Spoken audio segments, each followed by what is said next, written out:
কদুর কোষা কি ফেলে দিচ্ছেন? তো আজকে আমি আপনাদের সাথে এমন এক রেসিপি শেয়ার করব যেটা দেখলে আপনারা কখনো কদুর কোষা ফেলে দিবেন না। আর আমি গ্যারান্টি দিয়ে বলছি, এই রেসিপিটা বানিয়ে দিলে ছোট বড় সবাই নিমিশে এক হাঁড়ি ভাত শেষ করে দিবে। আর সবাই রিকোয়েস্ট করবে আপনাকে এই রেসিপিটা বানিয়ে দেওয়ার জন্য। হ্যালো গাইস, আসসালামু আলাইকুম, welcome to SM lifestyle blog. সবাই স্বাগত করছি আবারও একটা নতুন ভিডিও দেখার জন্য। সবাই কেমন আছেন? আশা করি সবাই ভালো আছেন, সুস্থ আছেন। আল্লাহর রহমতে আমিও ভালো আছি, সুস্থ আছি। তো বন্ধুরা, এখানে আমি কদুর কোষা সামান্য নিয়েছি। তো বন্ধুরা, এখানে আমি কিছু কদুর কোষা নিয়েছি, এরকম করে সেট করে নিয়েছি। এখন গাইস একটা চাকুর সাহায্যে এটাই একটু ছোট ছোট করে কেটে নেব। আর দেখতে পাচ্ছেন আমি এরকম করে কদুর কোষাটাই কেটে নেব, এরকম করে সবটি সেট করে কেটে নেব। আর গাইস, ভিডিওটা টেনে টেনে দেখবেন না, টেনে টেনে দেখলে অনেক কিছু মিস করে দিবেন। আর যে এই পর্যন্ত দেখে একটা লাইক দিতে ভুলে গেছে, প্লিজ একটা লাইক দিয়ে ভিডিওটা দেখার অনুরোধ রইল। আর আমার নতুন পুরাতন বন্ধুদের সবাইকে জন্য অনেক অনেক ভালোবাসা। আর যারা নতুন আমার চ্যানেল ভিজিট করছে, প্লিজ প্লিজ আমার চ্যানেলটা সাবস্ক্রাইব করে নোটিফিকেশন অন করে দিয়ে, যাতে আমার নিত্য নতুন ভিডিও আসলে সবার প্রথম তোমাদের কাছে পৌঁছে যায়। তো বন্ধুরা, একবার হলে এই চাটনি রেসিপিটা বানিয়ে দেখবেন। তো বন্ধুরা, আজকে আমি কদুর কোষা আর কদুর বীজ দিয়ে আমি একটা চাটনি রেসিপি বানাবো। আপনারা একবার হলে ট্রাই করে দেখবেন। আমি তো গ্যারান্টি দিয়ে বলছি, যাকে খাওয়াবেন সে আপনাকে রিকোয়েস্ট করবে আরো বানিয়ে খাওয়ার জন্য। তো এদিকে দেখেন বন্ধুরা, আপনাদের সাথে কথা বলতে বলতে আমি কদুর কোষাটাই কেটে নিচ্ছি। আর এদিকে গাইস, আমি কদুর বীজটাই রেখেছিলাম, তো এর মধ্যে আমি কদুর কোষাটাই দিয়ে দেব, দিয়ে ভালোভাবে ধুয়ে পরিষ্কার করে নেব। তো গাইস, আমি এখন কদুর কোষাটাই ধুয়ে নিচ্ছি। আর গাইস, এই চাটনিটা বানিয়ে দিলে আর কোনো কিছু বানাতে হবে না, অনেক স্বাদের হয় এই চাটনিটা।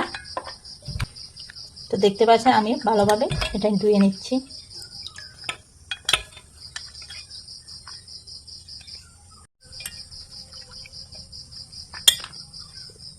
তো দেখতে পাচ্ছেন বন্ধুরা, কদুর খোসা আমি ধুয়ে নিয়েছি। তো বন্ধুরা, এখানে আমি পেঁয়াজ নিয়েছি এক গোটা, আর কিছু কাঁচামরিচ নিয়েছি। তো এটাই কেটে নেব। এত ছোট ছোট করে না কাটলেও চলবে, একটু বড় বড় সাইজের কাটলেও কোনো অসুবিধা নেই। তো এখানে আমি কাঁচামরিচ একটু বেশ নিয়েছি, আপনারা আপনাদের যেরকম জাল খান সেরকম নিতে পারবেন। তো তবে এই চাটনিটাই একটু জাল হলে অনেক ভালো হয়, এতে অনেক টেস্ট হয়। তো আমি মরিচটা ছোট ছোট করতে হবে না, আমি শুধু এরকম একটা কাটা দিয়ে দেবো, কারণ সবটি আমাকে সিদ্ধ করে বয়েল করে নিতে হবে।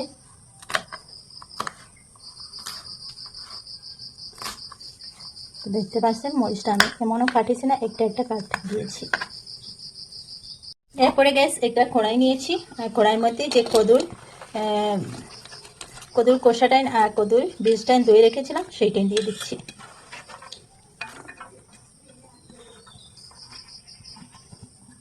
তো বেশি দেওয়ার আগে আমি সবটি রেডি করে নিয়ে নেব।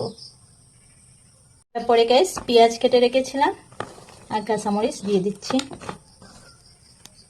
তার সাথে দিয়ে দিচ্ছি সামান্য স্বাদ অনুযায়ী লবণ। এখন গ্যাস সবটি আমি ভালোভাবে নেড়ে চেড়ে মিক্সড করে নেব, যাতে লবণটা সবজির মধ্যে লেগে যায়। আর এখানে আমি কোনো রকমের তেল বা গুঁড়া মশলা ব্যবহার করব না। তো দেখতে পাচ্ছেন আমার সবটি লবণ মিক্সড হয়ে গেছে। এরপরে গ্যাস আমি কড়াইটা গ্যাসের মধ্যে বসিয়ে দিয়েছি, আর গ্যাস একদম লো আঁচে দিয়ে দিয়েছি। আর এখন আমি একটু সময়ের জন্য ঢেকে দেব। যত সময় কদুর খোসাটাতে ভালোভাবে জল বাইর হয়ে না এসেছে, তত সময় আমি গ্যাসের মধ্যে রাখবো, আর জলটা আমি ভালোভাবে শুকিয়ে নেব। আর এই প্রসেসটা গ্যাস বেশ সময় লাগে না, 4-5 মিনিটে হয়ে যায়। এখন গ্যাস 2-3 মিনিট পরে আসলাম, তো আপনাদেরকে দেখিয়ে দিচ্ছি। দেখেন গ্যাস কতটুকু জল বাইর হয়ে এসেছে, দেখতে পাচ্ছেন। তো জলটা আমি ভালোভাবে শুকিয়ে নেব। আমি এখন একটু উদলা রেখে দেবো, ডেকে দেবো না।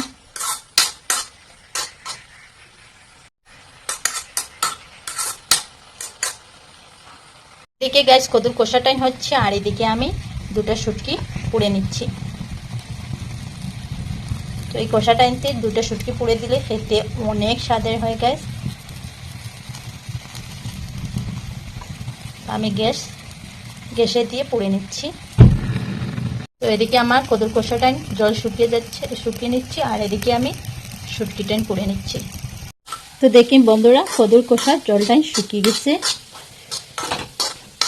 তো আমি আপনাদেরকে দেখিয়ে দিচ্ছি, দেখতে পাচ্ছেন একদম জমায় শুকিয়ে গেছে। আমি আরও একটু নেড়েছে আরও একটু বেজে নিচ্ছি। আর একদম হেলদি গ্যাস, এরকম বানিয়ে খেলে পেটের কোনো লস হবে না, অনেক ফায়দা, আর খেতেও অনেক স্বাদের গ্যাস। তো এখন আমি গ্যাসটা অফ করে নেব। এদিকে গ্যাস আমার শুটকিটাও পুরা হয়ে গেছে। এদিকে গাইস কদুর কষাটাই ঠান্ডা হতে দিয়েছি, একটু ঠান্ডা হওয়ার জন্য অপেক্ষা করতেছি। আর এদিকে আমি শুটকিটাই ধুয়ে রেডি করে নিচ্ছি।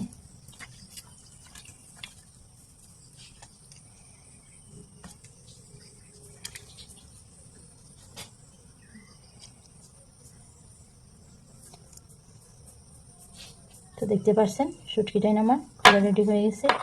এখানে একটা বাটি নিয়েছি, বাটিতে রেখে দিচ্ছি। তো দেখি গাইস আমি শুটকিটা রেডি করে নিয়েছি, দেখতেই পাচ্ছেন। এখন আমার কদুর কষাটা ঠান্ডা হয়ে গেছে, তো আমি একটা মিক্সিং জারে নিয়ে নিচ্ছি।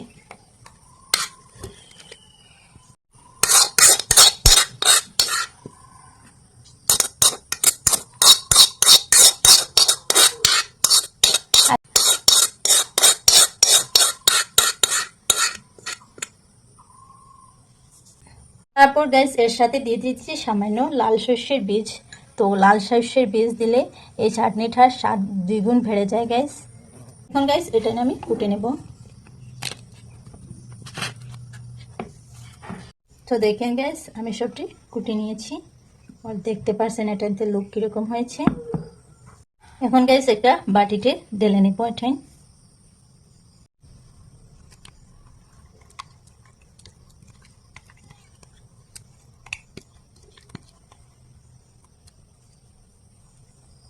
তো গাইস দেখতে পাচ্ছেন আমি চাটনিটা ঢেলে নিচ্ছি। এখন আমি শুটকি দিয়ে দেবো, বেঁচে রাখা যে শুটকি সেটাই দিয়ে দিচ্ছি। তার সাথে দিয়ে দিচ্ছি সামান্য সর্ষের তেল। আর সর্ষের তেল দিলে গাইস চাটনিটা খেতে অনেক স্বাদের হয়। এখন গাইস একটা চামচের সাহায্যে সবটি ভালোভাবে মিক্সড করে নেব।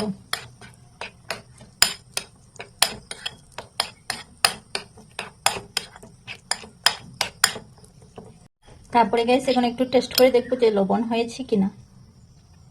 তো এখানে আমার একটু লবণ কম আছে, তো গাইস আমি আরো একটু লবণ দিয়ে দিচ্ছি। সবটি ভালোভাবে মিক্সড করে নেব।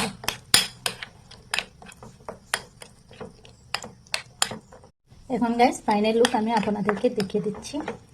ফাইনালি গাইস আমার চাটনিটা পনির রেডি হয়ে গেছে। তো দেখতে পাচ্ছেন কীরকম লোভনীয় হয়েছে আর অনেক টেস্টি হয়েছে গাইস। তো দেখেন আমি কাছ থেকে দেখিয়ে দিচ্ছি। আর গাইস কোথাও যদি ভুল ত্রুটি হয় তাহলে ক্ষমার দৃষ্টিতে দেখবেন। তো গাইস ভিডিওটা কেমন লাগলো, আশা করি সবাই ভালো লাগবে।